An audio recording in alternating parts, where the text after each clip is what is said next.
জাহান্নাম নিজে রব্বুল আলামিনের কাছে প্রতিদিন পানা আছে, আল্লাহ তুমি আমাকে একদিনের জন্য হলেও তুমি আমাকে আশ্রয় দাও। এত ভয়ঙ্কর জাহান্নামের আযাব, সেই জাহান্নাম নিজে নিজের আযাব সহ্য করতে পারে না। 3000 বছর জাহান্নামের আগুনকে জ্বালানো হয়েছিল, তারপরে অমাবস্যা রাতের চেয়ে ভয়ঙ্কর কালো রূপ ধারণ করেছে। যারা জাহান্নামে যাবে তাদের ঠিকানা হবে কোথায়? সেই জায়গায় ঠিকানা হবে। আল্লাহ রাসূল বলেন, খুবই গুরুত্বপূর্ণ একটা হাদিস মনে পড়ে গেল এই মুহূর্তে জাহান্নাম সম্পর্কে।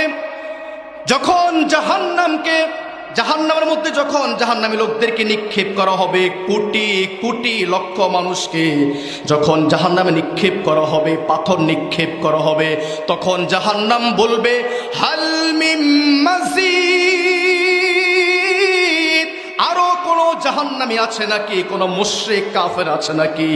আমার তো এখনো পেট ভরে নাই, আমার পেটের মধ্যে আরো কেউ তোমরা দিবা নাকি?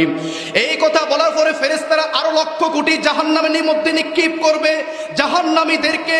আবার জাহান্নাম বলবে হাল মিন মাজিদ,